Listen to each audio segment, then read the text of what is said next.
सबको मार डाला। मेरी मौत मेरी है मौत मेरी, कैसी है देर लगाई रे तूने, कैसी है देर लगाई रे तूने, मौत मेरी है मौत मेरी।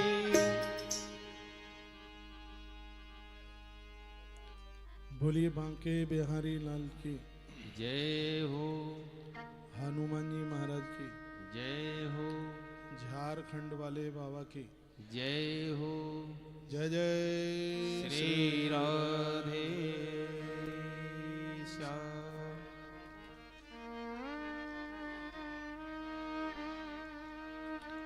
बड़ी देर के लिए लाइट चली गई।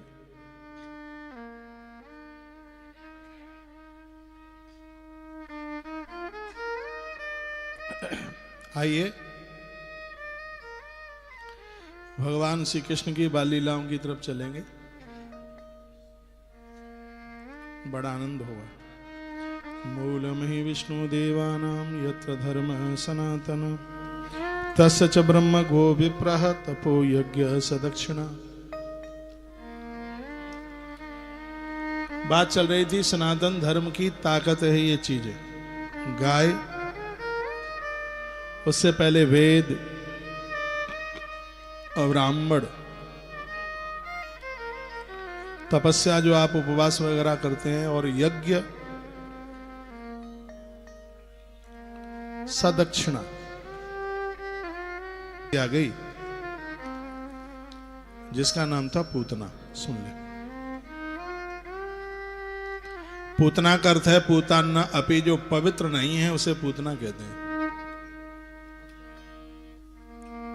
माता वो 20 मिनट से ज्यादा तो लाइट खा गई, ले गई, और अब आप अपनी बातें बंद नहीं कर रहे हैं। तो 20 मिनट आप बात ही तो कर रहे थे, कीर्तन तो कर नहीं रहे थे। कीर्तन तो हम लोग कर रहे थे। अब सुन लीजिएगा, टाइम काफी चला गया है, और वैसे भी 4 घंटा भागवत जैसी कथा के लिए बहुत कम पड़ता है।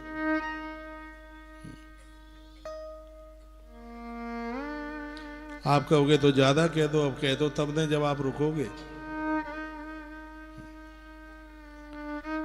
ग्रंथ ये कहता है कि वह पूतना आई, पूतना जो पवित्र नहीं है। कथा हमारी और आपकी है, 3 चीजों को पवित्र कीजिए, तन, मन और धन। इन तीनों को पावन कीजिए। तन पवित्र होगा सेवा करने से। घर में युवा बच्चे हैं, बहू है, बेटा है, और उस मां को अपने कपड़े धोने पड़े, उसे चूल्हा सुलगाना पड़े, तो धिक्कार है। उनका काम आप खुद कीजिए। सेवा करने से तो निखार आता है। जितना आप मेहनत करेंगे, जितना आप काम करेंगे, उतना ही आप में निखार आएगा। बॉडी बनेगी, तंदुरुस्ती रहेगी। काम करने से निखार आता है। देह की शुद्धि है, देह की पवित्रता है। इस शरीर से जितना मेहनत, जितना काम लोगे, उतना ज्यादा बढ़िया है। तो तन की शुद्धि, पवित्रता सेवा कार्यों से, अच्छे कार्यों से, भगवत कार्यों से। धन की पवित्रता धर्म में लगाने से। पैसा आया ये बड़ी बात नहीं है, कमाना तो सब जानते हैं, लेकिन खर्च करना सब नहीं जानते। मैंने बहुत पहले बोला था, पूज्य मुरारी बापू बड़ा अद्भुत शब्द बोले, जो मैंने कई बार आपके बीच में जिक्र किया है। वो कहते हैं, मनुष्य बनकर के कमाओ और भगवान बनकर के खर्च करो। भगवान बनकर के खर्च करोगे तो पैसा गलत जगह पर खर्च होगा ही नहीं, क्योंकि भगवान कभी कुछ गलत करता ही नहीं। आपके पास उदारता आएगी, दयालुता आएगी, धन का सदुपयोग होगा। धन की पहली गति क्या है? रामायण में 126 दुआ उत्तरकांड में वर्णित किया गया। सो धन धन प्रथम गति जाके, सो धन धन प्रथम गति जाके, धन पुण्य रति मति सोई पाके।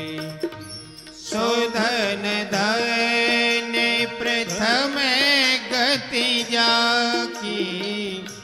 शोधन धन प्रथम गति जाकी। धन्य पुण्य रति मति सोई पाके। श्री राम जय राम जय जय राम। श्री राम जय राम जय जय राम। श्री राम जय राम जय जय राम। श्री राम जय राम जय जय राम। श्री राम जय राम जय जय राम। श्री राम जय राम जय जय राम। श्री राम जय राम जय जय राम। धन की पहली गति यही है कि यदि बुद्धि को पवित्र रखना चाहते हो तो धन को अच्छे कामों में लगाना शुरू कर दो।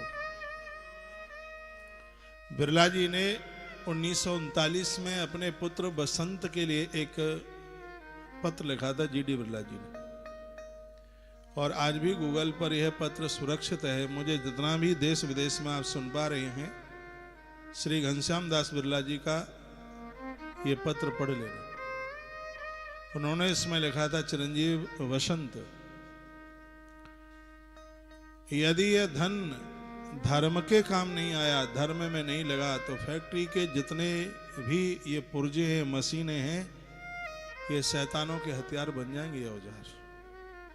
परमात्मा ने हमें हमारी जरूरत से ज्यादा दिया है तो अच्छे कामों के लिए दिया। ये उस महापुरुष की बात कर रहा हूं जिसने पूरे देश में मंदिर बनवाए। मंदिर बनवाने वाला कोई साधारण नहीं होता। मध्य प्रदेश में एक ऐसी देवी हुई है अहिल्याबाई, जिसने मंदिरों का जीर्णोद्धार कराया। वो बड़े बड़भाग्य हैं, भाग्यशाली हैं, जिनका धन ऐसे शुभ कार्यों में लगा है। हो सके तो ये अद्भुत काम करना, बेटियों के लिए बारात घर बनवाना, अस्पताल बनवाना, विद्यालय बनवाना, जहां बन रहा है वहां पर सहयोग करना। मैं यहां से बड़ाई नहीं कर रहा हूं। जिस परिवार में मेरी कथा हो रही है इतना धार्मिक है। ये नीचे मां जगदम्बा काली का मंदिर, काली मैया का मंदिर है नीचे, आपने बनाया बड़ा सुंदर। बगल में भगवान श्री कृष्ण का मंदिर बनने वाला है। आपकी फैक्ट्री में भगवान महादेव का मंदिर बना हुआ है।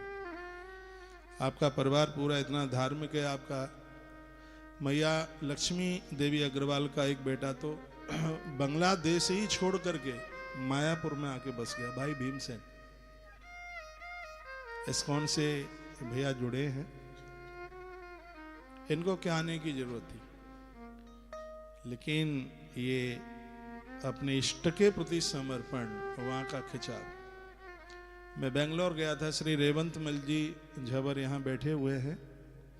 इनके द्वारा एक अद्भुत श्याम मंदिर, आज पूरी दुनिया देश में कितना नाम है श्याम मंदिर, इतना अद्भुत कि प्रतिमा में आकर्षण है, प्रतिमा में खिंचाव है, और पूरा दिन लगा देते हैं उसमें। टाइम किसी के पास नहीं है। ऐसा नहीं है कि अपने बच्चों के यहाँ से बेले हो गए फ्री हो गए।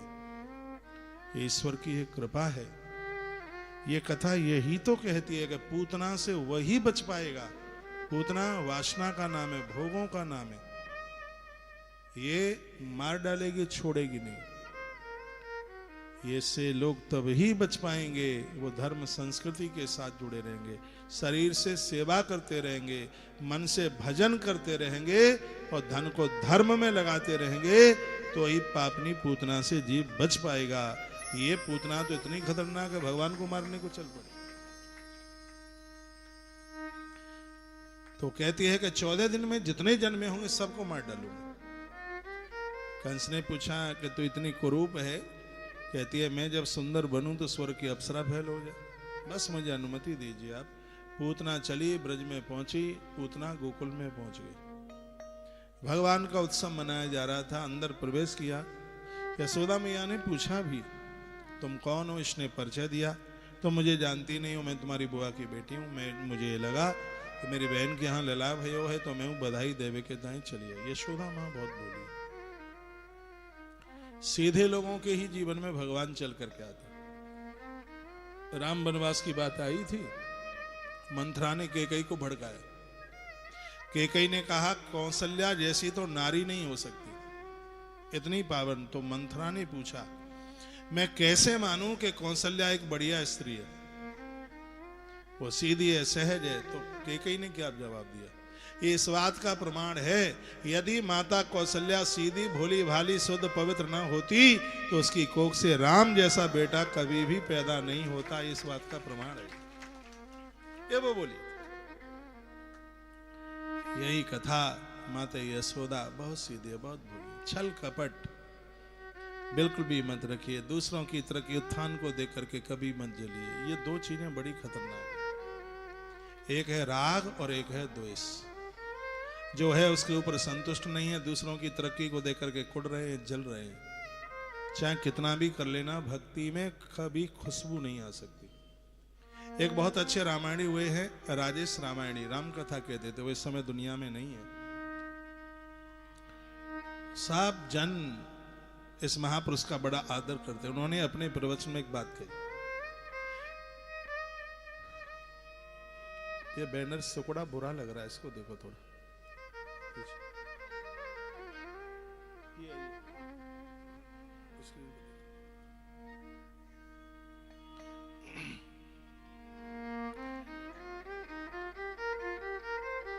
तो उन्होंने कहा किसी व्यक्ति ने कुआं खोदा।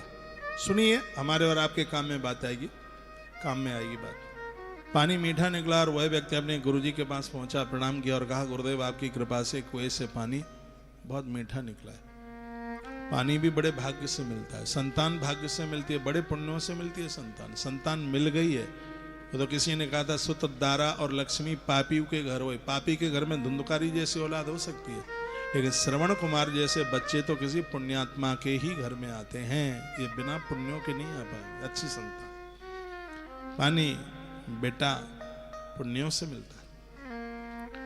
तो गुरुजी के पास पहुंचा, गुरुजी थारी कृपा से मारो तो जीवन सफल है। गुरुदेव इतना आनंद हो गया है, पानी मीठा निकला है, आप आते तो आपकी बड़ी कृपा होती। गुरुजी ने कहा कल आ जाऊंगा मैं।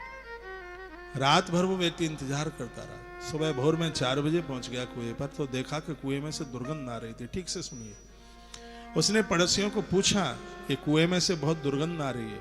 तो किसी ने कहा कि 2 पिल्ले, पिल्ला जानते हैं, पिल्ला तो जानते होंगे, हाँ। तो 2 पिल्ले लड़ते लड़ते कुआं में गिर गए हैं, लगता है कि उनका शरीर फूल गया है। उस व्यक्ति ने कहा गुरुजी आने वाले, अब क्या करूं? कहा गंदे पानी को बाहर निकालना शुरू कर दो। तो उस व्यक्ति ने 4 बजे से पानी खींचना शुरू किया, 10 बज गए लेकिन कुएं की दुर्गंध खत्म नहीं हुई। उसने इत्र डाला तो भी दुर्गंध खत्म नहीं हुई। इतने में गुरुजी आ गए। गुरुजी ने देखा कि चेला पानी पानी हो रहा था पसीने के मारे। गुरुजी ने कहा बेटा क्या हुआ? तो चेले ने कहा गुरुदेव क्या बताऊं, कल रात को तो पिल्ला लड़ते कुएं में गिर गए, पानी गंदीला हो गया। 6 घंटा मैंने पानी खींचा है लेकिन कुएं की दुर्गंध नहीं गई। गुरुदेव ने कहा बेटा जिंदगी भर तो इस कुएं में से पानी खींचता रहे, इस कुएं की दुर्गंध नहीं जाएगी। क्यों? क्योंकि इसमें पड़े हैं पिल्ले। जब तक दोनों पिल्लों को तू बाहर नहीं फेंकेगा तब तक कुएं की दुर्गंध जाने वाली नहीं है। मैं कह रहा हूं हृदय भी एक कुएं की तरह है, जब तक इसमें राग द्वेष के पिल्ले पड़े रहेंगे, जिंदगी भर भजन करते रहना, भजन में सुगंधी नहीं आएगी, खुशबू नहीं आएगी। भजन में खुशबू आवे उसके लिए दूसरों से जलना बंद कर दीजिए, दूसरों से कुड़ना बंद कर दीजिए। जो मिला है भगवान का थैंक यू धन्यवाद करना आरंभ करें। भगवान को कहें कि प्रभु मैं ज्यादा मांगता नहीं, तू कम देता नहीं, और तूने मुझे मेरी जरूरत से ज्यादा ही दे दिया। फिर देखो भजन, देखिए फिर आप देखिए फिर आनंद क्या आनंद आता। ये पूतना से, अपराधों से, वासना से बचने का तो यही उपाय। पूतना गई, भगवान ने देखकर इसको देखकर प्रभु ने अपनी आंखों को बंद कर लिया। मंदिर में तो हम और आप सभी जाते हैं। बहुत लोग ऐसे होते हैं जिनका इंतजार भगवान करते हैं।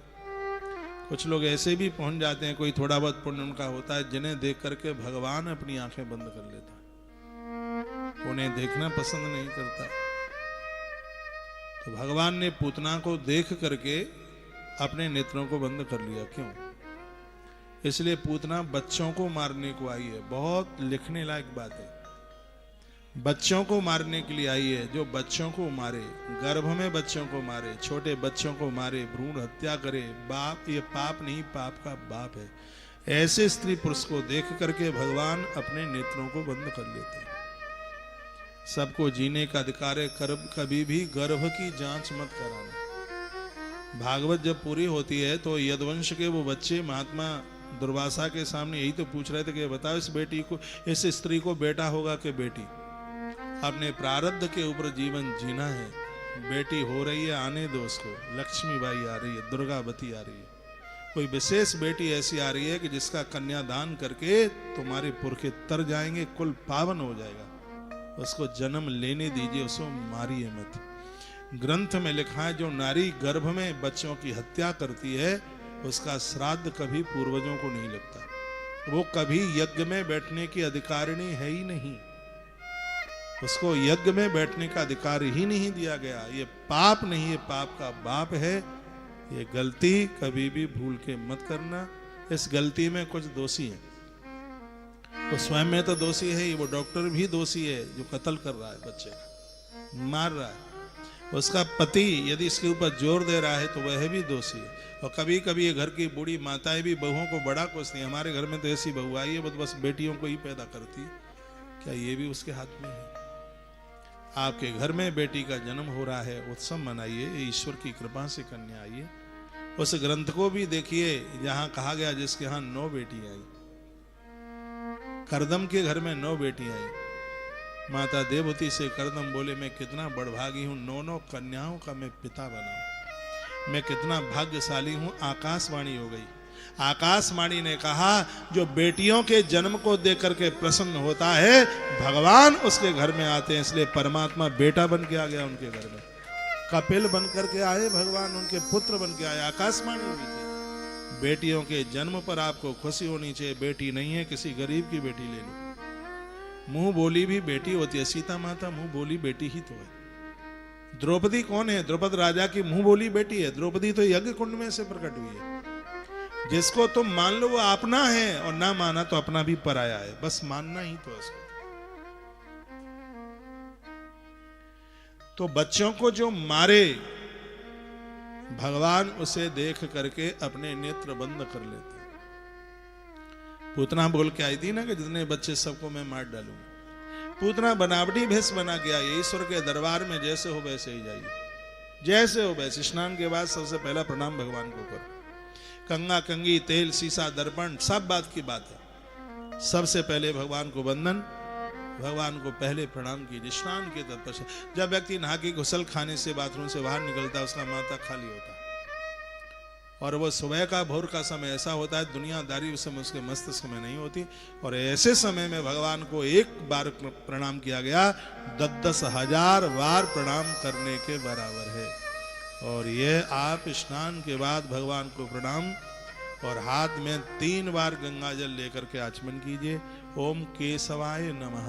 केशवाय नमः संस्कृत का शब्द है केश, केशव, यानी इसमें का प्लस सब बराबर केशव, यानी ये शरीर जिंदा केशव से है। केशव जब हम कहते तो भगवान को कहते हैं प्रभु आपकी वजह से ही मैं जीवित हूँ। आपकी कृपा से आज की तारीख 21 नवंबर मैंने आपकी कृपा से देख लिया और मुझे विश्वास है कि कल का भी दिन आपकी कृपा से मैं देखूंगा। और ये बोल करके ओम केशवाय नमः ये उंगली अंगूठे के नीचे दबाई जाती है। ऐसे आचमन किया जाता है। आचमन के बाद में हाथ ऊपर नहीं ले जाया जाता। हाथ ऊपर ले जाया जाता तो व्यक्ति इतना पवित्र हो जाता है जैसे उसने स्वान के मूत्र को छू लिया हो, इतना पवित्र हो जाता है। कभी भी आचमन करके हाथ ऊपर लेकर के नहीं जाइए। 3 बार आचमन करना है। ओम केशवाय नमः। फिर कहा जाता है ओम माधवाय नमः। माधव मीन्स ज्ञान का भंडार। परमात्मा को कहा जाता है हे प्रभु मेरे पास जो भी जानकारी है, मेरे पास जो ज्ञान है, विचार है वो आपका दिया हुआ है, इसलिए तो मैं आपको स्मरण कर रहा हूं। माधवाय। घर में बच्चा जन्म ले और आपको नाम रखना हो तो राघव नाम रखना। जो कभी वंश वृद्धि को डूबने नहीं देता वो राघव है। और हर नाम का एक अर्थ है। मैं भगवान को प्रार्थना करता हूं जिन बहनों को संतान नहीं है, बहुत जल्दी उनके घर में संतान आवे, उसका नाम राघव रखना। कोई भी अक्षर निकले, जो निकले सो निकलने देना। जब भगवान से नाम जोड़ के रखा जाता है तो सब अक्षर शुभ ही होते हैं। कोई पत्रा पंचांग खोलने की जरूरत नहीं पड़ेगी। नाम रखना राघव, नाम रखना माधव, माधव नाम रखिए। ओम केशवाय नमः नाम केशव रखिए। ओम केशवाय नमः, ओम माधवाय नमः। और तीसरा शब्द भी बड़ा अद्भुत है, वो है नारायणाय नमः। नारायण का अर्थ होता है नार प्लस अयन। नार माने जीव, अयन माने निवास। जिस परमात्मा का निवास संसार के कण कण में है उसे नारायण कहते हैं। कितना प्यारा नाम है। आप सोनू मोनू रखेंगे, आप ट्विंकल रखेंगे, आप डब्लू रखेंगे, आप बबलू रखेंगे। नारायण कितना प्यारा नाम है। इस माई ने अपने बच्चों का कितना अच्छा नाम रखे। एक का नाम है अर्जुन। बस अंतर इतना सा है, पहले वाला अर्जुन छोटा था और अब के वाला अर्जुन बड़ा है। हाँ, भीम, भीम, भीम, भीम भैया छोटे छोटे हैं, है? हाँ, 4 है ना। एक और आ जाता तो पांडव हो जाते पूरे 5। है गोविंद, छोटा ढाका वाला, ढाका गोविंद। भीमसेन भैया आपका नाम मुझे किसी ने बताया थोड़ी है, भले ही 11 साल हो गया है, मुझे तो सब नाम याद है। 11 साल पहले मैंने नाम पूछा, फिर तो मुलाकात ही नहीं हुई है। तो मैं इनकी बहन को पूछ रहा था कि भैया भीम भैया कब आए, ऐसे ही मैंने किसी को पूछा नहीं, याद है तुझे। ये ऐसे अद्भुत, और जो नाम याद करने के लायक उनको भूलेंगे कैसे? उनको ईश्वर का नाम लेने का भी ये माध्यम है। मैं आपको भी कहूंगा, बच्चों के नाम अद्भुत रखिए, अच्छे से नाम रखिए, इनका बड़ा असर पड़ता है। केशवाय नमः, माधवाय नमः, नारायणाय नमः, ये कहकर आचमन करें। सुबह आप स्नान करें, भोर में तो भगवान को सबसे पहले आप वंदन करें, भगवान को सबसे पहले आप प्रणाम करें। पूतना की मार से हम बच जाएंगे। पूतना वह है जिसके पास नकली श्रृंगार है। परमात्मा के दरबार में नकली नहीं, असली बन करके जाइए, जैसे हो वैसे जाते ईश्वर के दरबार। शादी शुदियों में आप जाते हैं तो वहां तो बनना ठनना पड़ता है, क्योंकि समाज का काम है। नहीं तो लोग कहेंगे करे उनकी बेटी के पास तो कोई अलंकार आभूषण भी नहीं है, क्या गांव जैसे कपड़े। लोग सबसे ज्यादा अपमान तो गांव का ही करते हैं। क्या क्या गवेड़े हैं, गांव के लोग हैं। भाई हम लोग तो गांव में ही जन्मे हुए। खूब लोग बोलते रहते हैं अरे वो तो ग्रामीण गांव के लोग हैं। एक बात मैं बताऊं आपको, गांव के लोग बहुत मोटे हैं, बहुत बहुत उदार हैं। पैसा तो उनके पास नहीं होता, लेकिन उनके अंदर की भावनाएं, उनके अंदर एक समर्पण हमने देखा है। बड़े बड़े शहरों में जो लोग रह रहे हैं, बस रह ही रहे हैं। मैंने छोटे कस्बे वाले भी देखे हैं और बड़े शहर वाले भी देखे। बड़े शहरों में तो जीवन जीना ही बड़ा मुश्किल हो रहा है। हवा ठीक नहीं, पानी ठीक नहीं, अड़ोसी पड़ोसी ठीक नहीं। लेकिन जो छोटे कस्बों में, ये मैं इसलिए बोल रहा हूँ, छोटे कस्बों में रहने वाले लोगों को लोग अपनी बेटी देना नहीं चाह रहे। कहते अरे वो तो छोटे कस्बे में रहता है। लेकिन छोटे कस्बों के मकान देखिए कितना विस्तार है, उनका व्यापार देखिए। भले ही दुकान परचूनी की है, लेकिन शहर के फैक्ट्री वाले को फेल करती है वो दुकान। छोटे कस्बे वालों के पास में है, उनके पास है। तो ये कहे करके ये ना कहें, एक बार जयकारा लगाइए। 2 माताएं बहुत जोर से खर्राटे से सो रही हैं और मेरे नाक के सामने बैठी हैं। बोलिए बांके बिहारी लाल की जय हो, श्री हनुमान जी महाराज की जय हो, आज के आनंद की जय हो। भगवान ने पूतना को देखकर अपने नेत्र बंद किए, क्योंकि पूतना सुंदर बन के आई। भगवान जगत को संदेश देना चाहते हैं, यदि कोई सुंदर स्त्री, सुंदर पुरुष आपको दिखाई दे तो नेत्र बंद करके भगवान का धन्यवाद करो। क्या कहो, हे प्रभु तेरे द्वारा बनाए हुए स्त्री पुरुष इतने सुंदर हैं, तो इनको बनाने वाले भगवान ने जाने तू कितना सुंदर होगा। ऐसी भावना होगी, लोग संसार के अपराध से बच जाएंगे। यह संदेश भागवत जी ने दिया। तत्काल इसने प्रभु को लिया और उड़ान भरती अंबर आकाश की तरफ ले गई। भगवान इसके प्राण खींचे, धड़ाम से पूतना नीचे गिरी। ठाकुर जी इसकी छाती पर बैठे हुए हैं। सबसे पहले भगवान ने इसके विष को खींचा, उसके तत्पश्चात इसके प्राणों को खींच लिया और यह रोती बिलखती रही। इसके प्राण निकल गए पूतना के। कंसेन प्रेता घोरा पूतना बाल घातनी, कंस की ये भेजी गई ये पूतना, आज उसके प्राण चले गए। उसके ब्रजवासियों ने आग लगा दी वृक्षों में, धू धू करता हुआ पूतना का शरीर जलने लगा। सुखदेव स्वामी कहते हैं, परीक्षित जिस समय पूतना जल रही थी तो उसकी देह से बड़ी सुगंध आ रही थी। परीक्षित जी ने कहा, गुरुजी पापी जले तो दुर्गंध आनी चाहिए और आप कहते हैं कि उसके देह से सुगंध आ रही थी। तो सुखदेव मुनि ने कहा कि जीव पापी तब तक रहता है जब तक भगवान से उसका संबंध नहीं जुड़ा, और जब वो परमात्मा का हो जाता है फिर तो उपासना की खुशबू आती है उसके अंदर से। ईश्वर से जुड़ने का तो ये आनंद है। ये पूतना को भगवान ने वह धाम दिया जो कभी माता देवकी और यशोदा को भगवान ने दिया। ये कथा क्या सिखाती है? परमात्मा इतने दयालु हैं, जहर देने वाली पूतना को भगवान ने अपना धाम दे दिया। बस एक बात के ऊपर, कोई भजन नहीं, पूजा पाठ कुछ भी नहीं था। क्या था? उसने बस ये यशोदा को कह दिया था कि मैं इस बालक की मां हूं। बस उसने ये बोल दिया, इसलिए तो वो अपना दूध पिलाने को तैयार हो गई, मैं इसकी मां। और भगवान ने सोचा कि जो मेरी मां बनी है तो पुत्र को वही करना चाहिए जो पुत्र मां के लिए कर सकता है। इसलिए जो माता देवकी को और जो माता यशोदा को धाम दिया, वही भगवान ने मां समझकर पूतना को वही स्थान दे दिया। इतने बड़े दयालु हैं, विष देने वाली पूतना को भगवान ने धाम दे दिया। तो जो नित्य भगवान का स्तवन स्तुति करते हैं उन्हें तो परमात्मा अपने आप को दे देता है, कह देता है, माइक खोल भाई, कह देता है कि आज से हम तुम्हारे। ऐसे भगवान को लोग भूल गए हैं, इधर उधर भटक गए हैं। भैया वो तो बिना सींग और बिना पूंछ वाले वह पशु हैं। भगवान आ रहे हैं, बस आने ही वाले हैं। और उसके तत्पश्चात ये लीलाएं, ये कथाएं आगे के लिए पूतना का उद्धार हुआ। भगवान का एक दिन जन्मदिन मनाया गया। शास्त्रोक्त विधि से बच्चों का जन्मदिन मनाइए। आज की कथा में सीख के जाना कि बच्चों के जन्मदिन पर मोमबत्तियां नहीं बुझानी। मोमबत्ती का धुआं फेफड़ों को पकड़ता है, फेफड़े कमजोर होंगे।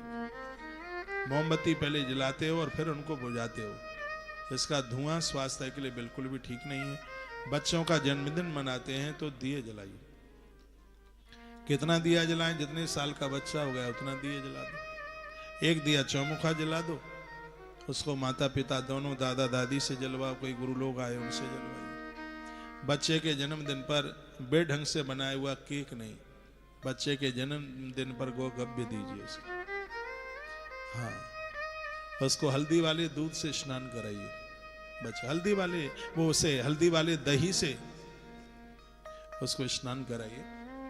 भाल के ऊपर कुमकुम में हल्दी डाल करके, थोड़ा चंदन डाल करके, बाजार में गोरोचन मिल जाए तो वह भी डाल लेना, थोड़ा जल डाल करके इस उंगली से मिला करके उसके माथे पर खड़ा टीका कीजिए। उसके ऊपर चावल जरूर लगाइए। इससे बच्चों का आयुष्य बढ़ता है। बच्चे के भाल पर आप तिलक लगाएं तो पहले उसके सिर के ऊपर कुछ रूमाल वगैरह रख दें।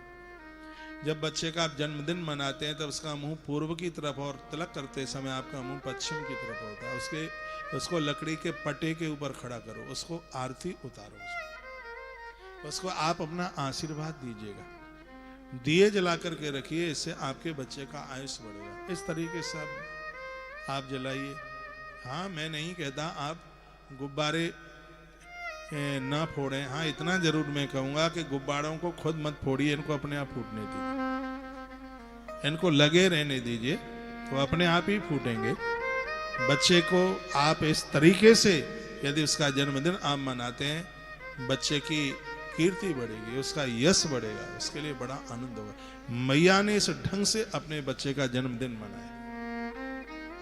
एक राक्षस कंस ने भेज दिया जिसका नाम था सकटासुर, और भगवान को मैया जी ने बैलगाड़ी के नीचे सुला दिया। घर में भीड़ ज्यादा थी, और जब घर में कोई उत्सव होता है तो वहां अपनी चिंता नहीं की जाती।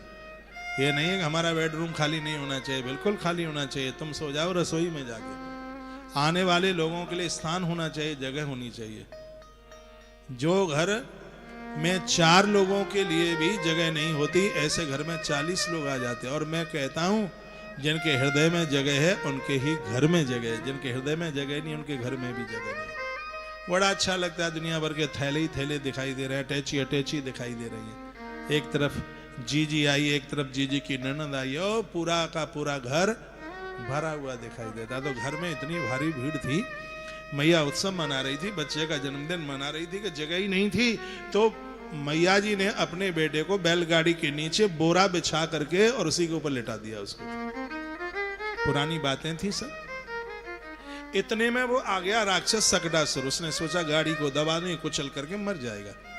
तो वह गाड़ी पर बैठा, जैसे उसने उसको दबाना शुरू किया, भगवान ने दाहिना क्षण ऊपर उठाया और गाड़ी को पटक दिया। सकटासुर का उद्धार हो गया, उसका कल्याण हो गया। भगवान श्री कृष्ण की लीलाओं को सुनकर के भी यदि उन्हें वो भगवान न समझे तो यह उनका फिर अपराध ही हो सकता है। फिर और क्या होगा। छोटे से भगवान ने सकटासुर का उद्धार कल्याण कर दिया। मैया दौड़ करके आई, गाड़ी के नीचे से अपने बच्चे को निकाला। हाय हे महादेव, आज आपने मेरे बेटे को बचा लिया, आपने बड़ी कृपा की। एक अध्याय बहुत ज्यादा सूत्र देती है, बहुत ही ज्यादा आनंद देती है। घर खूब भरा हुआ हो, लेकिन फिर भी ठाकुर जी के लिए तो घर में जगह होनी चाहिए। घर में 10-10 कमरे होते हैं, उनके लिए, भगवान के लिए जगह नहीं होती। भगवान या तो चूल्हे में, रसोई में कहीं होंगे, चौका वाली कोठरी में वहां पर होंगे, वहां तप रहे होंगे, या वो स्टेयर जो छीना जाता है उसके नीचे एक छोटी कोठरी रह जाती है, वहां मंदिर बना देते हैं। घर की बढ़िया से बढ़िया जगह हो, वहां मंदिर बनाइए। और मंदिर की जगह कितनी होनी चाहिए, आपके घर में जितने लोग हैं परिवार में, वो सब उस मंदिर में एक साथ बैठकर भजन कीर्तन और भगवान का नाम ले सकें, इतनी जगह होनी चाहिए। लेकिन मंदिर इतने बड़े बनाए जाते हैं, ठीक से बैठा जाए तो दीवार में घुटने टक्कर मारते हैं, इतना होता है। और अपने कमरे तो खूब 15 बाई 16 बाई 20 के बड़े बड़े हॉल बने हुए, लेकिन मंदिर के लिए जगह नहीं है। घर के संस्कारों का पता मंदिर से लगता है। मंदिर आप बनाते हैं तो पीठ भगवान की पूर्व में और मुख भगवान का पश्चिम में होना चाहिए। पूजा करने वाले व्यक्ति का मुख है, यदि पूर्व में होगा तो ऐसे मंदिर को अद्भुत माना गया। मंदिर में तुलसी को जगह हो, गंगाजली रखी हो, और मंदिर में हनुमंत लाल जी को एक दीवार के ऊपर भी आप लगा सकते हैं। अपने मंदिर में उन हनुमान जी को लगाइए जो पीला चद्दर पहन करके रामचरितमानस का, रामायण का पाठ कर रहे हैं। आप देखिए आपका भजन में कितना, देखो घर में कुछ चीजें हैं। जहां आपकी रसोई है वहां सबरी मैया का वह कैलेंडर तस्वीर लगा दो जहां राम जी को वो चक चक करके बेर खिला रही, या फिर काशी विश्वनाथ की अन्नपूर्णा माता जहां महादेव भिक्षा मांग रहे, जहां आपका भोजन बनता है वहां पर यह तस्वीर लगाइए। जहां आपका ड्राइंग रूम है, जहां आपके लोग आते हैं, मिलने वाले लोग आते हैं, वहां वो भगवान का एक चित्र लगाइए। जहां पर सुदामा के चरण भगवान धो रहे, वहां वो लगाइए। अपने बेडरूम में भी भगवान की एक तस्वीर लगाइए, वहां वो लगाइए जहां शेष सैया पर नारायण सोए हुए हैं, माता लक्ष्मी चरणों में बैठी हुई उनके चरणों की सेवा कर रही है। एक कुत्ते बिल्लियों की फोटो नहीं, अपने पूरे घर को भगवान के सुपुत्र कर दो। अपने घर पर अग्रवाल भवन, माहेश्वरी भवन, ये सब कुछ लिखने की जरूरत नहीं है। यदि आप अपने घर पर लिखना है तो वृंदावन लिखो, अमरावती लिखो, उसको द्वारका सदन लिखो, उसको श्याम भवन लिखो, अरे ये लिखो। अपना नाम क्या लिखना है। मुझे विभीषण की एक बात इतनी अच्छी लगी, विभीषण रावण की लंका में रहता है, राम का पुजारी है, दरवाजे पर लिखा है राम भवन। रावण की लंका में कोई मकान पर राम भवन लिख दे, कितने आश्चर्य की बात है। एक दिन रावण निकला गली से और देखा राम भवन। विभीषण की पत्नी जिसका नाम था शर्मा, वो दरवाजे पर खड़ी हुई थी, उसको कहा वो विभीषण का है, कहा अभी बुलाती हूँ। विभीषण साहब आए अंदर से, प्रणाम किया रावण को। रावण ने कहा ये देख किसका नाम है। विभीषण पहले तो कहां पे, भक्त तो निर्भय होता है, हाल ही कह दिया कि आपका नाम है। रावण ने कहा मेरा नाम दशकंदर दशानन है, दशक ग्रीव है, ये मेरा नाम कब से हो गया। ये नाम मेरा है या मेरे दुश्मन का नाम है? विभीषण ने कहा नहीं, ये आपके दुश्मन का नाम नहीं है। विभीषण कहते भी सही है, राम तो किसी के दुश्मन हो ही नहीं सकते, तो भगवान है वो किसके दुश्मन होंगे? वो कभी किसी के दुश्मन हो ही नहीं सकते। उन्होंने कहा ये नाम आपका है। कहा मेरा नाम कैसे है, बता मेरा नाम कैसे है? कहा भैया मैं मकान के ऊपर नाम लिखने के लिए जा रहा था, मैंने सोचा कि भैया का नाम लिख दूं, फिर मुझे लगा कि भाभी मंदोदरी गुस्सा हो जाएगी, रूठ जाएगी। फिर मैंने सोचा मैं भाभी का नाम लिख दूं, तो मुझे लगा भैया रूठ जाएगा। तो मैंने सोचा कि ऐसा कुछ उपाय करूं जिसमें भैया और भाभी दोनों प्रसन्न रहें। तो मैंने आपके नाम से पहला अक्षर ले लिया और भाभी के नाम में से पहला अक्षर निकाल लिया। आपके नाम से लिया रा और भाभी के नाम से लिया माँ। ये बस वही होशियारी देखो। गोस्वामी ने लिखा है, रामा युद्ध अंकित ग्रह शोभा वर्ण जाए, नव तुलसी के वृंद तहां देख हर्ष कपराए। जिसके यहाँ तुलसी का वृक्ष होगा, जहां राम जी का नाम लिखा होगा, हनुमान तो उस घर को छोड़ करके ना जाए कभी भी। आपके घर में कुछ चीजें हैं। आपके घर में एक बेडरूम है, आपके घर में एक ड्राइंग रूम है, और आपके घर में एक रसोई है। एक नाम में व्यासपीठ से मैं आपको दे रहा हूं, आप लिख सकें तो आप लिख लेना। रसोई पर लिखना जगन्नाथपुरी, या आपने रसोई बनाई है उस पर लिखो जगन्नाथपुरी। आप कहोगे जगन्नाथपुरी क्यों लिखें? इसलिए जगन्नाथपुरी लिखें क्योंकि जितने भी देवता हैं वो सब पुरी में जाके भोजन करते हैं, इसलिए तो 50 कुंटल चावल रोज लगता है। ये जितने देवता हैं सबका भंडारा पुरी में चलता है। और पूरी दुनिया में क्या, पूरे ब्रह्मांड में पुरी से बढ़कर के कोई रसोई है ही नहीं। जो रसोई जगन्नाथपुरी में है वो रसोई कहीं नहीं है। अपनी रसोई पर लिखो जगन्नाथपुरी, कागज में लिख लो, नहीं आप भूल जाएंगे। उसके तत्पश्चात आपने जो मंदिर बनाया है, किसी भी देवी देवता के आप भक्त हैं, कोई फर्क नहीं पड़ता, उस पर लिखो बद्रीनाथ। आप कहोगे बद्रीनाथ क्यों लिखें? बद्रीनाथ इसलिए लिखें क्योंकि आप वहां भगवान को स्नान करा रहे हैं, आप भगवान को वहां पर नहला रहे हैं। तो जितने भी देवता हैं वो सब बद्रीनाथ में स्नान करते हैं, सुबह आज भी करते हैं। जितने भी देवता हैं, सगरे देवताओं का स्नान बद्रीनाथ में होता है, और आप भगवान का अभिषेक करते हैं, भगवान को नहलाते हैं। इसलिए आपका मंदिर बद्रीनाथ होना चाहिए, उसके ऊपर लिखो बद्रीनाथ। उसके तत्पश्चात ड्राइंग रूम है आपका, जहां आने वाले मेहमान लोग, रिश्तेदार लोग, संबंधी जन लोग, मित्र लोग आकर के बैठते हैं, मीटिंग होती है, मंत्रणा होती है, सबसे आप बात करते हैं। वहां लिखो द्वारकाधीश या द्वारकानाथ। आप कहोगे ऐसा कैसे लिख दें? ऐसा इसलिए लिख दें कि जब भी ये देवता मीटिंग करते हैं, मंत्रणा करते हैं, तो सगरे देवता द्वारका में इकट्ठे होते हैं जाकर के। द्वारकाधीश के दरबार में जाकर के इनकी दरबारी लगती है। तो जहां आपने ड्राइंग रूम बनाया है वहां पर लिखो द्वारकाधीश। अब एक जगह और रह गई आपकी, वो रह गया आपका बेडरूम, जहां आप सोते हैं। एक नाम वहां भी लिखिएगा। वहां क्या लिखना है आपको? वहां लिखना है रामेश्वर धाम, रामेश्वरम धाम। आप कहोगे ऐसे कैसे लिख दें? ऐसा इसलिए लिख दें क्योंकि जितने देवता हैं रात्रि को सब रामनाथ की भूमि समुद्र के किनारे जाकर के रामेश्वरम में सोते हैं, और जहां आप शयन करते हैं वो स्थान तो रामेश्वरम धाम ही होना चाहिए। आपका पूरा घर तो 4 धाम बन गया, रहे कौन सा गया? 4 धाम आपका घर बन गया है। इस घर में रहने में कितना आनंद आएगा। कोई व्यक्ति आवे, हम जैसा आदमी आवे, हम कहेंगे वो भैया थोड़ा सा मोबाइल देना, एक कॉल हमें करनी है, और आप कहें अपने बेटे को, ओ बेटा जाकर के देखना जगन्नाथपुरी से मोबाइल लेके आ जाते। तो हम जैसा आदमी तो सोच में पड़ जाता, जगन्नाथपुरी से मोबाइल है, जगन्नाथपुरी से मोबाइल, वो रसोई में मोबाइल रखा है। हमने पूछा क्यों जगन्नाथपुरी से? अरे अरे वो हमारे रसोई का नाम जगन्नाथपुरी है। हमने कहा 1 लोटा थोड़ा गर्म पानी पीने का मन कर रहा है। इतने में उस घर की बाई बोली, बहू बोली, अरे अरे अरे बिटिया बिटिया जाकर के वो देखना, और वहां से जगन्नाथपुरी से, हाँ रसोई का नाम जगन्नाथपुरी, जगन्नाथपुरी से 1 लोटा पानी लेके आ जाए। तो कितनी खुशी होगी। बद्रीनाथ से ये लेके मोबाइल लेकर के आ जाए, और फिर आप बताइए कि उस घर में कितना सुकून होगा रहने में। ये कथाएं कहानी किस्सा न बन जाए। घर आपके नाम से नहीं, घर भगवान के नाम से होना चाहिए। मेरे गुरुजी ने राम कथा में एक बात कही। मेरे महाराज जी को आप जानते होंगे, 12 लाख सन्यासियों के ऊपर आचार्य महामंडलेश्वर, बड़ा अद्भुत सन्यासी। वो कहते हैं कि अपने मकान पर ईश्वर का नाम लिखो और कहो कि यह भगवान ने हमें प्रसाद में दिया है।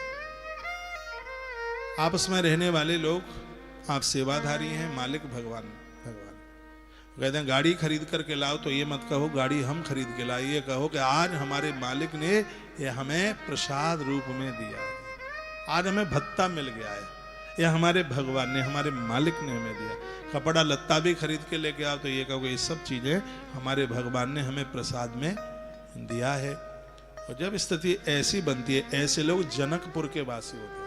जनकपुर की एक महिमा थी, वहां के किसी भी व्यक्ति को कोई भी सामान खरीदना लाना होता, वो यही कहते थे कि सामान आज हमारे मालिक ने दिया है, हमें और आपको जो भी मिल रहा है वो मालिक का दिया हुआ ही तो मिल रहा है। ये ईश्वर से जुड़ने की एक अद्भुत इस ग्रंथ में एक शैली का वर्णन किया गया। देखो जिंदगी जीने में कितना आनंद होता है, और जो ऐसा जीवन जीते हैं उनका प्रत्येक दिन 365 दिन उसका उत्सव ही मन रहा है। जिंदगी की गाड़ी पलट जाएगी यदि भगवान को अपने आप से अलग कर दिया। सकटासुर आया, भगवान ने गाड़ी उल्टी कर दी, तो गाड़ी उल्टी हुई तो उसमें बहुत चीजों का नुकसान हो गया था, बहुत चीजें गाड़ी में रखी थी वो खत्म हो गई, बहुत ऐसी चीजें थी वो सब समाप्त हो गई। इसका मतलब क्या है, हमारी चीजें हमें छोड़ के तब चली जाती हैं जब हम ईश्वर को अपने आप से अलग कर देते हैं। मैया ने कन्हैया को घर के बाहर कर दिया, गाड़ी के नीचे ले जाकर के डाल दिया, सकटासुर आया और वो गाड़ी पलट दी। इसका मतलब यह है कि जिस समय हम भगवान को अपने आप से अलग कर देंगे तो हमारी बहुत चीजें हमसे दूर चली जाएंगी, वो नष्ट हो जाएंगी और वो खत्म हो जाएंगी। ये इस कथा का संदेश है। ये कथा, ये रटंतु तो कथा ये सब ग्रंथ में लिखी हैं। और मेरा जोर है जो मैं सिलीगुड़ी में आपको 2014 में कथा सुना के गया, आप वीडियो सुन लेना, डिफरेंस है बिल्कुल। तो या तो कथा बदलनी चाहिए या वक्ता बदलना चाहिए। और कथा तो मंथन है, इसको जितना मथोगे उतना इसमें से ये अद्भुत निकलेगा। मैं एक बार फिर निवेदन करना चाहूंगा, यदि आप अपनी चीजों को बचाना चाहते हो तो भगवान को अपने पास रखिए। भगवान का मतलब ये नहीं गोपाल जी को छाती से लगाए लगाए घूमे, यानी सद्गुणों को अपने पास रखिए, सद विचारों को अपने पास रखिए, अपनी सहजता दयालुता को अपने पास रखिए। यही भगवान के होने का अनुभव है। इन सब चीजों को जब आप त्याग देंगे तो आपकी चीजें आपसे दूर चली जाएंगी। और वो क्या है, आपका पति भी, भगवान ऐसा कभी ना करे। मैं तो भगवान को यह प्रार्थना करना चाहूंगा, पति दूर न जाए, पत्नी दूर न जाए, बच्चे दूर न जाए, परिवार दूर न जाए, आपकी जरूरत की चीजें आपसे दूर न जाएं। यदि भगवान हमारे नजदीक है तो सब चीजें हमारे पास हैं, और जिस दिन परमात्मा हमारे यहाँ से चला गया तो ये सब चीजें भी हमारे यहाँ से सब खिसक जाएंगी। भगवान है, सत्य है, ये सब चीजें हमारे पास है। एक कथा आती है राजा हरिश्चंद्र की, अब इसमें प्रमाण आप ले लीजिए। देवी भागवत में कथा है, बड़ी अद्भुत कथा है। एक दिन की बात ही, राजा हरिश्चंद्र रात को सो रहे थे। आपको कीर्तन की जरूरत है तो नहीं है, नहीं तो मैं तालियां बजवा के टाइम पास कर दूं। कीर्तन तो आप मोबाइल में आप सुन लेंगे, लेकिन ये कथा मोबाइल में नहीं मिलेगी जो मैं आपको निवेदन कर रहा हूँ। तो इसलिए अब कीर्तन में इसलिए भी नहीं करा रहा हूँ क्योंकि बिजली 25 मिनट हमारी ले गई, तो वो भी तो टाइम पूरा करना है। तो अभी बाल लीला होगी, भगवान गोवर्धन नाथ प्रकट होंगे तो हल्का फुल्का आनंद ले लेंगे। तो हरिश्चंद्र राजा रात्रि का समय था, सो रहे थे, और इतने में वो विश्वामित्र जी महाराज ने दरिद्रता भेज दी थी इनके यहाँ। तो रात्रि को एक देवी इनके सामने से निकली, तो पूछा हरिश्चंद्र राजा ने कि तुम कौन हो? तो उसने कहा मैं कीर्ति हूं, तुम्हारे नगर में दरिद्रता आ गई है, मैं जा रही हूं। कहा चली जाओ, कोई बात नहीं। फिर एक स्त्री और निकली, उसको पूछा तुम कौन? उसने कहा मैं संपत्ति हूं, तुम्हारे यहाँ दरिद्रता आ गई है इसलिए मैं जा रही हूं। हरिश्चंद्र ने कहा चले जाइए।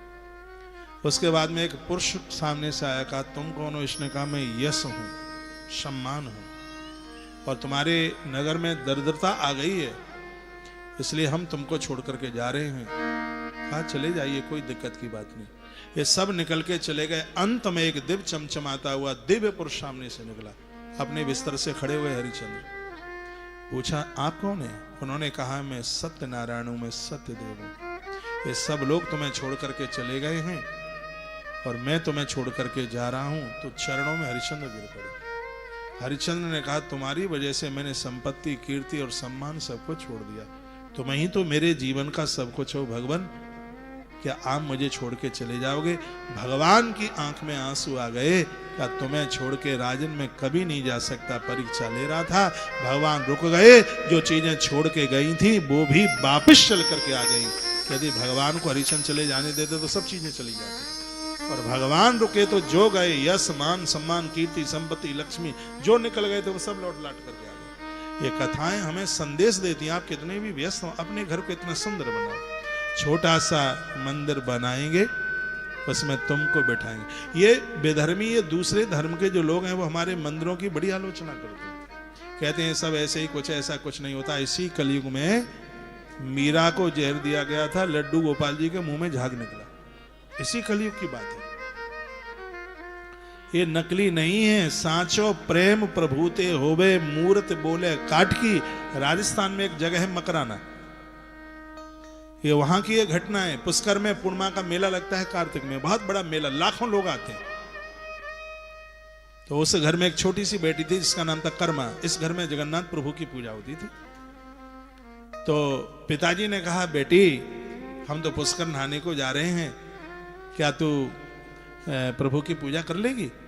हाँ दादा कोई बात नहीं है। वो चले गए।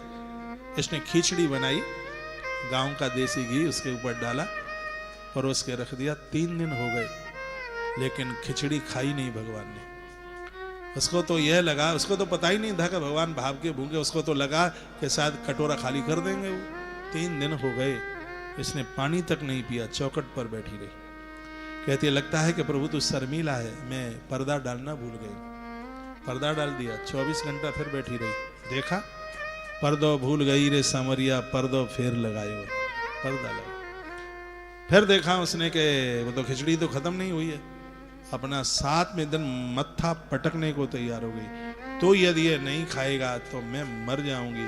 और जैसे ही माथा पटकने को तैयार हुई, प्रतिमा में से प्रभु प्रकट हो गए, खिचड़ी खाई और कहा मेरी पुरी में प्रत्येक दिन कर्मा तेरे नाम से खिचड़ी का भोग लगेगा। आज भी लगेगा। सांचो प्रेम प्रभु ते हुए मूरत बोले काट की, जीमो मारो श्याम धड़ी, जिमावे बेटी जाट की। थाली भरकर लाई रे खिचड़ी, थाली भर कर लाई रे खिचड़ो, ऊपर घी की बाट की।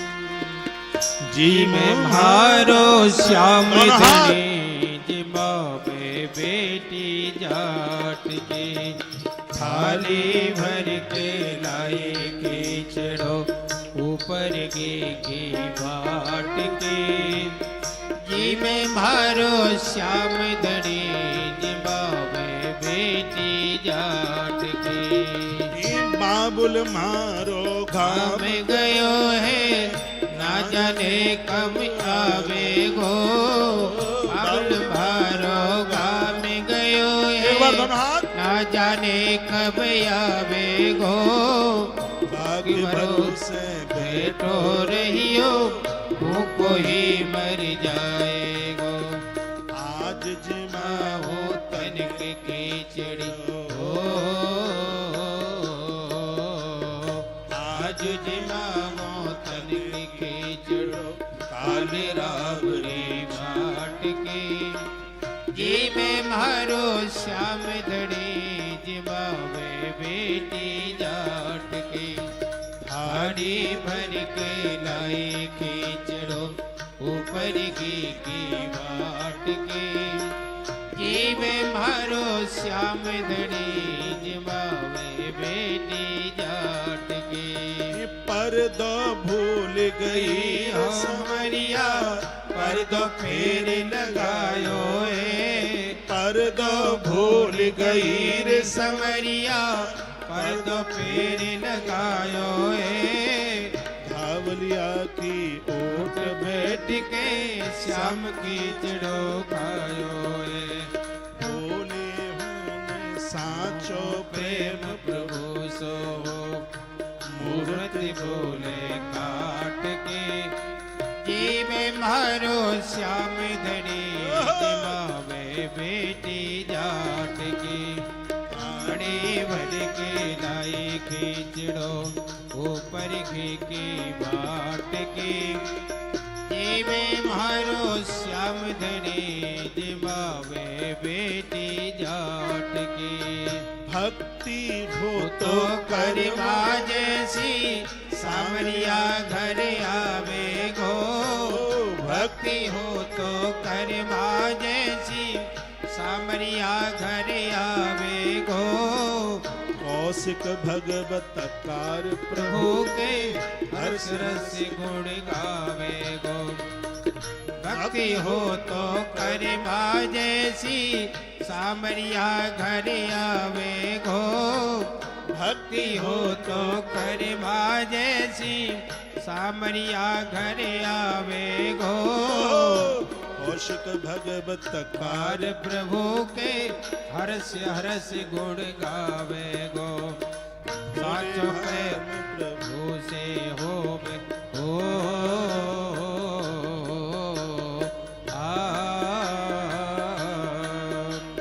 भक्ति हो तो करवा जैसी सामरिया घर आवे गो ये पंक्ति सब बोलिएगा, आनंद होगा। भक्ति हो तो करवा जैसी सामरिया घर आवे गो भक्ति हो तो करवा जैसी। आपने कभी राजस्थान की यात्रा की है? एक बार हमारे राजस्थान आप आइए, बड़ा अद्भुत है। सालासर बालाजी के दर्शन कीजिए, खाटू श्याम बाबा के दर्शन कीजिए। स्वयं सुवर्चा नाम के यक्ष धरती पर बर्बरीक बने, कुबेर के कोषाध्यक्ष हैं, वो धरती पर आकर के बर्बरीक बने और उन्हें वरदान यह मिला है, जो तुम्हारे दरबार में आएगा उसका कोष कभी खाली नहीं होगा। श्याम बाबा का भक्त बहुत धनवान होता है, मन का बड़ा धनी होता है। एक बार यहाँ आकर के श्याम बिहारी के दर्शन कीजिए, झुंझुनू वाली मैया के दर्शन कीजिए। जय हो। ऐसा राजस्थान, एक तरफ कैला देवी, एक तरफ मेहंदीपुर बालाजी, जयपुर में गोविंद देव भगवान आनंद कर रहे हैं। अजमेर के पास अद्भुत दुनिया का सर्वोच्च तीर्थ पुष्कर, ब्रह्मा जी का इकलौता मंदिर। राजस्थान बीकानेर के पास में इतना बड़ा अद्भुत मंदिर है, आप बता सकते हैं, जिसमें दुनिया भर के चूहे ही दिखाई देते हैं। आ? कौन सी मैया? देखा है आपने? मैं तो कई बार गया हूं, मैं तो आपको पूछ रहा हूं। माता करणी, करणी माता, जो राजस्थान का गौरव बढ़ा रही है, राजस्थान का सौरभ बढ़ा रही है। राजस्थान की एक धरती है जिसका नाम है जोधपुर। सूर्य भगवान की पहली किरण जोधपुर पे गिरती है। ये देखिए आप, राजस्थान अद्भुत है। राजस्थान पूरी दुनिया का सर्वश्रेष्ठ, इससे बढ़िया स्टोन दूसरी जगह कहीं नहीं निकलता। मकराना कहते हैं इटली का पत्थर बहुत प्रभावी है, लेकिन मकराने के सामने कुछ भी नहीं। अच्छी देश की जितनी भी प्रतिमाएं बनी है वो मकराने के पाषाण से बनी है। और इसी धरती पर भगवान जगन्नाथ की बेटी प्रकट हुई है, जिसके लिए एक सोहन लाल ने जो पंक्तियां बनाई है, जो मैं आपके बीच में गा रहा हूं, वो आदमी जहां भी होगा आपकी वाणी से सुनकर के प्रसन्न हो जाएगा। इसलिए मौन नहीं रहना, बोलिएगा। भक्ति हो तो करवा जैसी सामरिया घर आवे गो भक्ति हो तो करवा जैसी सामरिया घर आवे गो सोहन लोहाकार प्रभु के हर्ष रस गुण गावे गो भक्ति हो तो करवा जैसी सामरिया घर आवे गो भक्ति हो तो करवा जैसी सामरिया घर आवे गो सोहन लोहाकार प्रभु के हर्ष रस गुण गावे गो साचो प्रेम प्रभु से हो साचो प्रेम प्रभु से हो मूर्त बोले काट के जीवे मारो श्याम धनी जिमावे बेटी जाट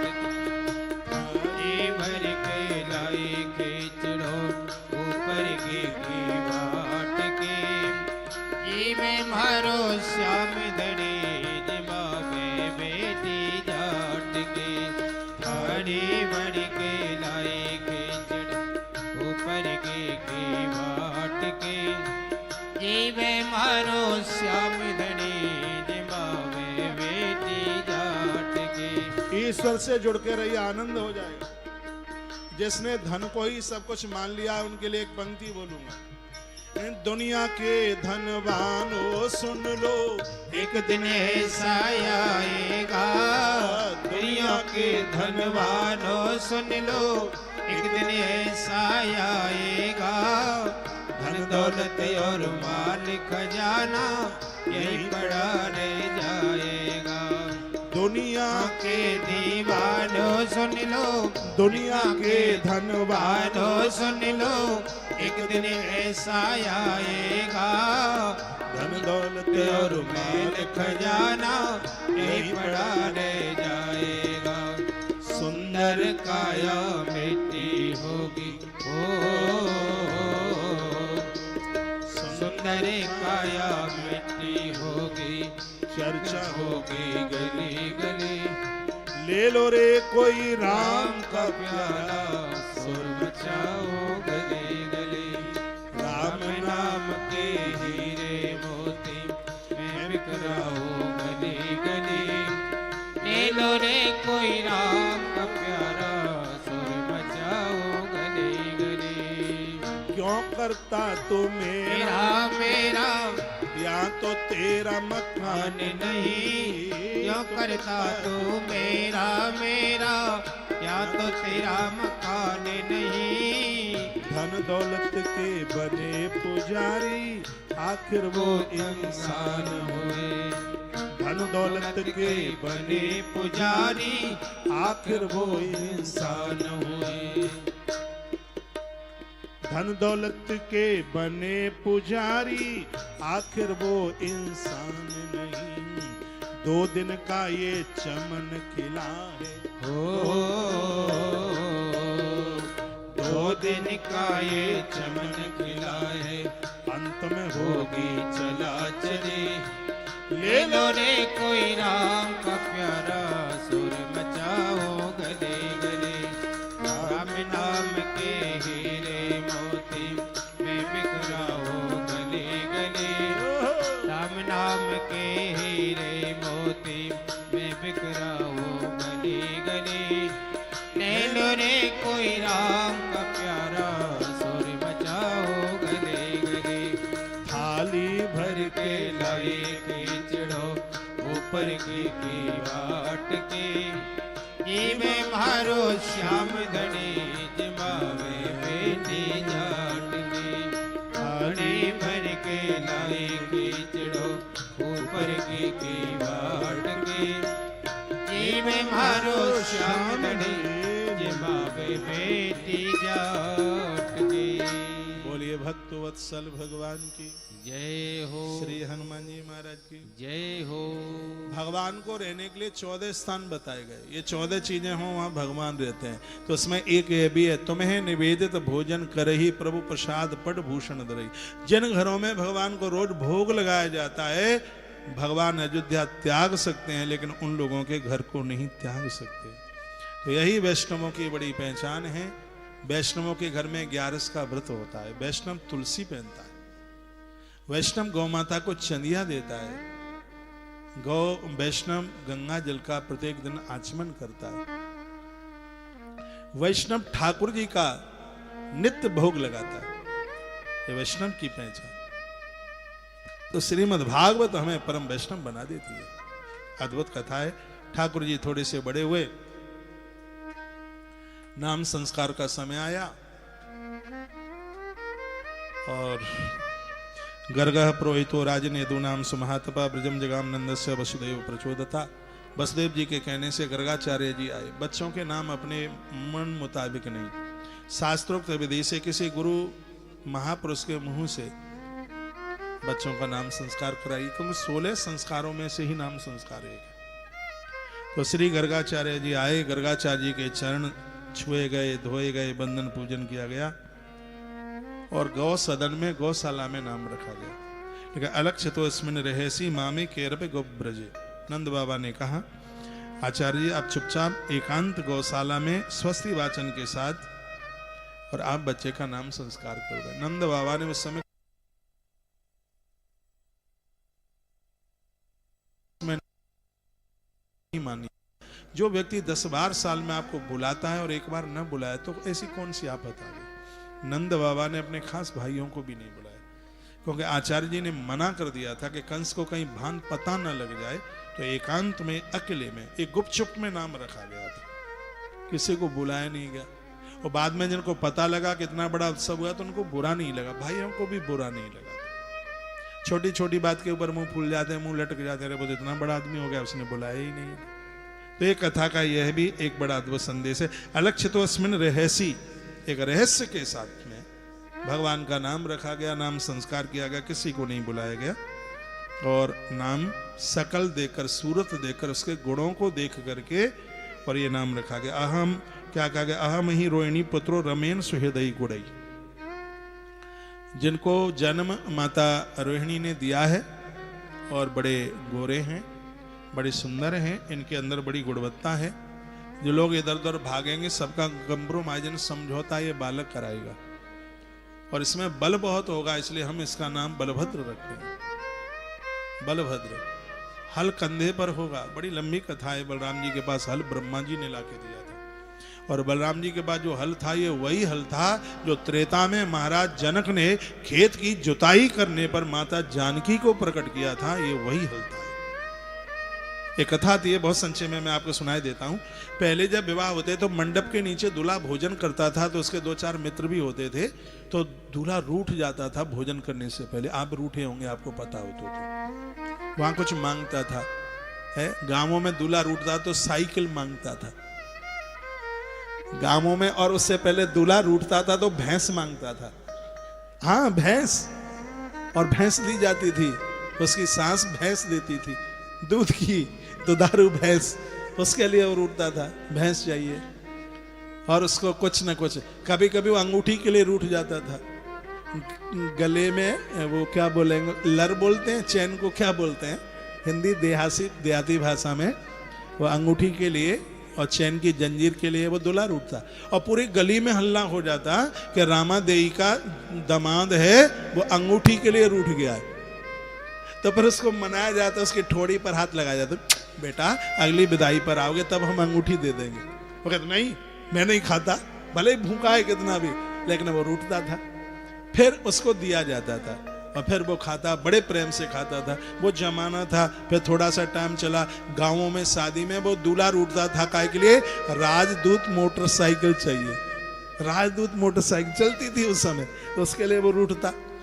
तो जनक राजा ने सोचा कि ये दामाद हमारे रूठे नहीं, उससे पहले ही हम पूछ लें कि तुम्हें क्या चाहिए।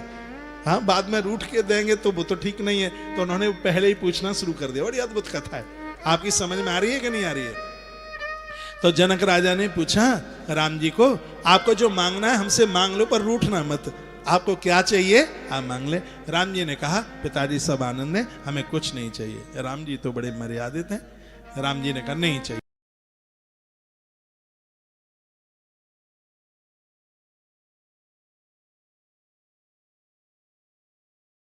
लक्ष्मण की तरफ बढ़े तो जनक जी ने कहा मांग लीजिए। तो लक्ष्मण ने कहा पहले इन सबको फ्री कर दो। हाँ, पहले मेरे छोटे भाई को भी पूछ लो, उसको तो कुछ नहीं चाहिए, जब ये सब ले ले बाद में मुझे पूछ लेना। शत्रुघ्न जी को मांगा, वो तो मौनी महात्मा ठहरे, वो तो कुछ बोलते ही नहीं है, और ससुराल में तो बोलने का कोई मतलब ही नहीं था, इतने वो मर्यादित हैं शत्रुघ्न। उसके बाद में फिर लक्ष्मण का फिर नंबर आया। तो राम जी ने कहा पिताजी जब हमें नहीं चाहिए तो मेरे अनुजों को भी नहीं चाहिए, आप क्यों परेशान हो रहे हैं। इतने में लक्ष्मण ने कहा ये तो सब महात्यागी हैं, इनको किसी को नहीं चाहिए, लेकिन मुझे तो चाहिए। और जब ससुराल से भी न लें तो फिर कहाँ से लेंगे।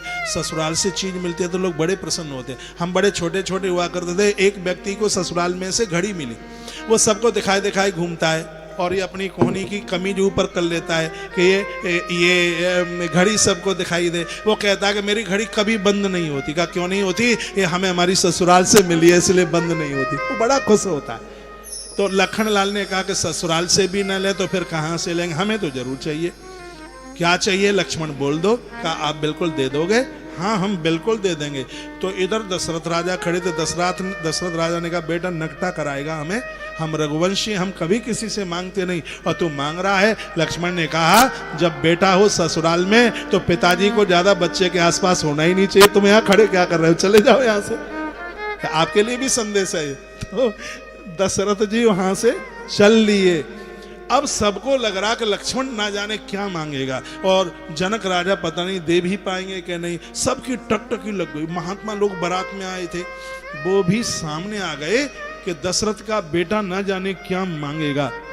और यहां तक देवता भी देख रहे थे कि लक्ष्मण क्या, जिसने कभी नहीं मांगा और आज मांगने को तैयार हो गया, न जाने क्या मांगेगा।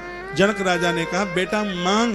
त्रवाचा भरवाई। लखन ने कहा पिताजी पहले 3 बार त्रवाचा भरो। जनक राजा ने कहा लक्ष्मण बेटा हम देंगे देंगे और देंगे। तो लक्ष्मण की आंखें भर आई। लक्ष्मण ने कहा पिताजी जिस हल के द्वारा मेरी मां जानकी प्रकट हुई है, मुझे ऐसा हल चाहिए, वह हमें आप हल दे दें, हल दे दें। उस समय एव मस्तु तथास्तु कहा, हल दिया। उसी समय आह्वान किया लखन ने और वह हल लक्ष्मण ने श्री ब्रह्मा जी को सौंप दिया और कहा जब मैं धरती पर अगले युग में आऊंगा तब मुझे इस हल की जरूरत होगी और आप मुझे आके दे देना। वही लक्ष्मण बलराम आकर के बने। ब्रह्मा जी ने आकर के वह हल लक्ष्मण को दे, वो हल बलराम जी को दे दिया। नाम हो गया बोले हलधर भगवान की जय हो।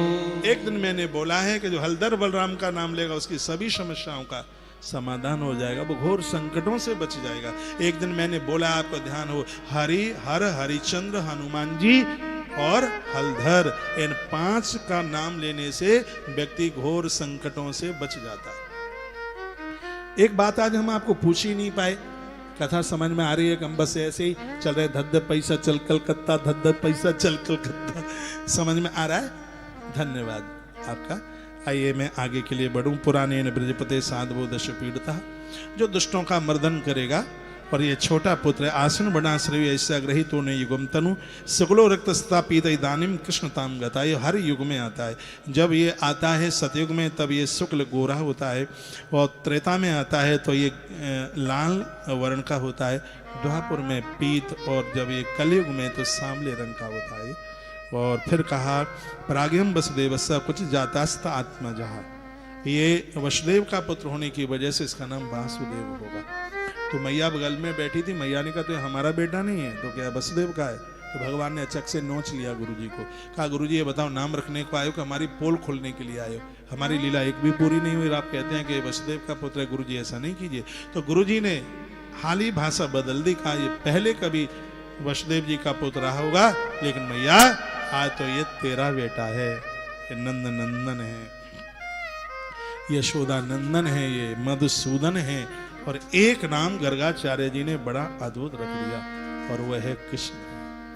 कृष्ण। आप किसी भी देवी देवता के भक्त न हो, भक्त भले ही हो, लेकिन भगवान श्री कृष्ण का नाम जरूर लीजिए। इस कलयुग में गोविंद का एक बार नाम लेने से, कृष्ण का एक बार नाम लेने से 10 अश्वमेध यज्ञ करने का फल प्राप्त होता है।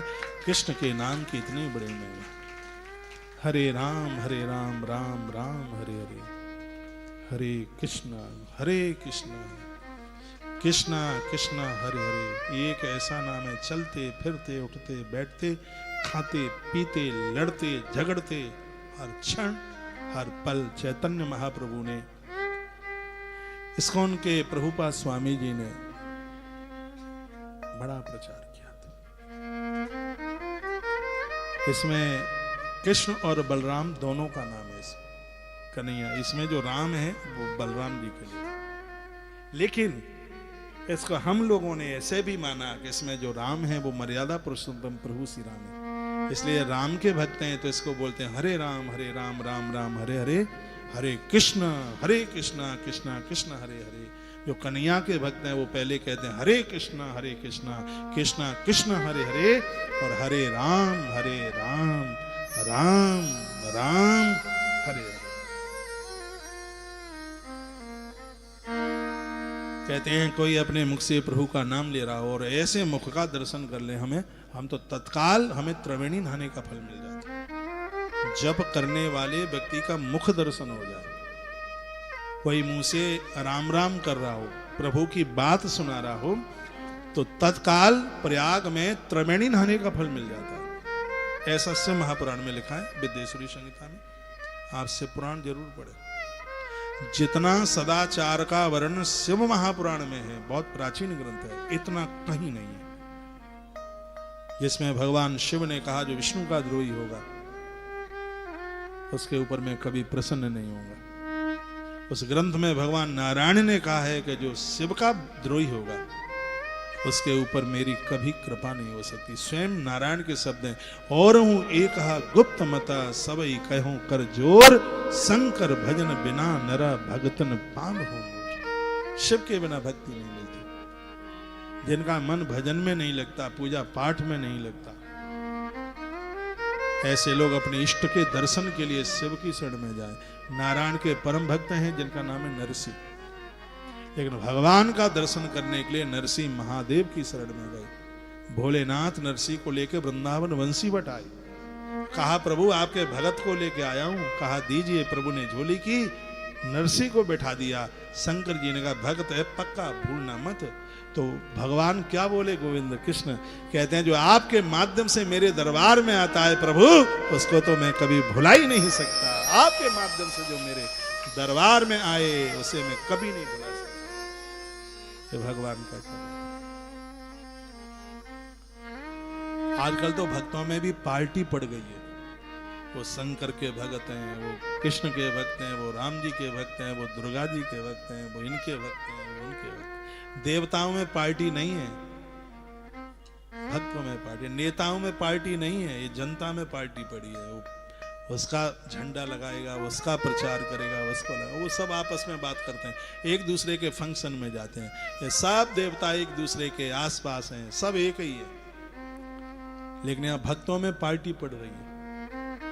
मैं तो ये कहता हूं कि आप शंकर के भक्त हैं और आप कृष्ण के मंदिर में जाएं तो एक बार महादेव का धन्यवाद कीजिए, मेरे भोलेनाथ की कृपा से मुझे भगवान कृष्ण का दर्शन हुआ। आप कृष्ण के भक्त हैं और आप महादेव के मंदिर पहुंचते हैं। धन्यवाद कीजिए मेरे भगवान गोविंद की कृपा से, कृष्ण की कृपा से मुझे आज से वाले में भगवान भोलेनाथ का दर्शन हो रहा है। ये भावना होनी चाहिए, फिर उस भक्ति का आनंद ही कुछ अलग है। लोगों ने इन दर्शनों को, पूजा पाठ को भी दुनिया से जोड़ दिया। कोई श्रीमान जी कह रहे थे दूसरे देवता को पूजोगे तो ऐसे समझ लो जो कि जैसे जो कोई स्त्री अपने पति को छोड़ करके और किसी पुरुष से बात करे। देखो प्रमाण, देखो इनके एग्जाम्पल, देखो इनके। ईश्वर को दुनियादारी से जोड़ते हैं, परमात्मा अलौकिक है, इसको दुनियादारी से मत जोड़िएगा। किसी ने कहा एक ही गुरु से दीक्षा ले लेंगे तो फिर तो बहन भाई हो जाएंगे। तो एक परमात्मा की सब औलादें तो पत्नी और पति फिर बहन भाई क्यों नहीं होते? ऐसे ऐसे एग्जाम्पल दिए जाते हैं। परमात्मा लौकिक नहीं है, अलौकिक है। आप नारायण के कन्हैया के भक्त हैं, आप शिव की पूजा करते हैं, भगवान अति प्रसन्न होते हैं। कृष्ण, आप शिव के पुजारी हैं, कृष्ण की पूजा करते हैं, भोलेनाथ अति प्रसन्न होते हैं। एक प्रमाण के साथ एक कथा कह रहा हूं मैं, स्कंद पुराण के प्रवास खंड की कथा। एक सोम शर्मा नाम का ब्राह्मण था। सोमनाथ, उसका नाम सोम शर्मा था। सोमनाथ भगवान का दर्शन करने को जाता, शंकर जी का बहुत बड़ा भगत था। तो कुछ लोग उसके साथ जाते, तो वो सोमनाथ से द्वारकाधीश जाते। आगे द्वारकानाथ है, द्वारकाधीश। तो एक बार उन लोगों ने यह कहा कि भैया यहाँ से द्वारका कोई ज्यादा दूर नहीं है, चलो वहां भी दर्शन कर लेते हैं। वो कहते हैं मेरे महादेव से बड़ा कोई नहीं है, ये तो सब ऐसा ही है। उसने ऐसा करके आलोचना कर दी। तो जब लौट करके आया तो स्वप्न में पूर्वजों ने उसको दर्शन दे दिया। उन्होंने कहा हम बहुत तकलीफ में हैं। कहा क्या हुआ है? तुमने महादेव का दर्शन करके तुमने द्वारकाधीश की आलोचना की है, जिसका कष्ट हमें भोगना पड़ रहा है। स्कंद पुराण में कथा आती है कि वह व्यक्ति द्वारकाधीश गया, उसने माफी मांगी, द्वारकानाथ ने प्रत्यक्ष रूप से उसको दर्शन दिया और क्या कहा द्वारकाधीश ने, आज मैंने द्वारका बसाई है सोमनाथ भगवान से आज्ञा लेके। ये कथा ब्रह्म विवर्त पुराण में आती है। गरुण जी ने इस जगह का चयन किया था जहां पर ये द्वारका बनी हुई है। और भगवान जब द्वारका के डेवलपमेंट के लिए जा रहे थे, निर्माण के लिए, तो एक रात भगवान श्री कृष्ण श्री सोमनाथ में रुके। भगवान भोलेनाथ से अनुमति ली, जिस जगह पर शिव की पूजा हो जाए वहां कोई दोष नहीं रहता। ये तो हमारे ग्रंथों में ही लिखा है। तो भगवान क्या बोले उस व्यक्ति को कि तुम सोमनाथ के पुजारी हो, भगवान महादेव के पुजारी हो, तो मेरे दरबार में आए हो, मैं दर्शन न दूं ऐसा कभी हो ही नहीं सकता। जो महादेव का पुजारी हो और उसे नारायण दर्शन न दे, ऐसा कैसे हो सकता है। मैं प्रत्येक दिन सोमनाथ प्रभु की आरती उतारने को जाता हूँ। ये ना पता हो तो सुन लो, द्वारकाधीश प्रत्येक दिन सोमनाथ की आरती उतारने के लिए जाते हैं। और भगवान सोमनाथ प्रत्येक दिन द्वारका में पहुंचकर भगवान ठाकुर द्वारकाधीश का चरणोदक लेने के लिए जाते हैं। ये देवता अपने आप में कितने पूर्ण, एक दूसरे से कितने जुड़े हुए हैं। जो लोग शिव के विरोधी हैं उन्हें पता होना चाहिए कि भगवान शंकर की पिंडी में प्रदोष काल में जितने देवता हैं वो सब आते हैं। प्रदोष काल रोज आता है शाम को। ये जितने देवता हैं प्रदोष काल में भगवान शिव की पिंडी को, हम लोग देखो वृंदावन में रहते हैं, कृष्ण हमारे प्रभु है, हम लोग महादेव से कभी दूर नहीं जा सकते। इसलिए क्योंकि हमको पता है कि कृष्ण को भी इनकी जरूरत पड़ी, गोपेश्वर के रूप में प्रकट कर दिया। राम को जरूरत पड़ी तो रामेश्वर के रूप में प्रकट कर दिया। यदि ये दूर होते तो केदारनाथ के पास बद्रीनाथ न होता, हमारे चार धाम में जगन्नाथ द्वारकाधीश के साथ में रामेश्वरम नहीं होता। तो हमारे जीवन में हरि और हर दोनों की आवश्यकता है। हरि और हर ही दोनों हनुमान जी के रूप में धरती पर प्रकट हो गए। ये कथाएं इस भ्रांति को दूर करने के लिए, इसलिए पार्टी मत बनाओ। जिस मंदिर में पहुंच जाओ अपने इष्ट की कृपा समझो, ये हमारे प्रभु की कृपा से। मैं किसी भी देवता का विरोध नहीं कर रहा, आप किसी भी देव का पूजन कीजिए, लेकिन विरोध किसी का नहीं कीजिए। शिवद्रोही मम भगत कहावा, राम जी कहते हैं, सो नर मोही सपने नहीं भावा। और हूं एक गुप्त मत सबई कहो कर जोर, शंकर भजन बिना नरह भगत न पावो। मंत्र वही जपिए जिस इष्ट के, जिस परमात्मा के आप पुजारी हैं। श्रद्धा सबके प्रति। और ऐसा नहीं है कि आप ओम नमो भगवते वासुदेवाय जपते हो तो ओम नमः शिवाय ना जप सके। आप ओम नमः शिवाय जपते हैं तो आप महामंत्र ना जप सके, बिल्कुल छूट है। तुलसी रुद्राक्ष संग संग धारण किया जाता है, दोनों की महिमा का वर्णन किया है। रुद्राक्ष महादेव की आंख से पैदा हुआ तो तुलसी नारायण के नेत्रों से प्रकट हुई।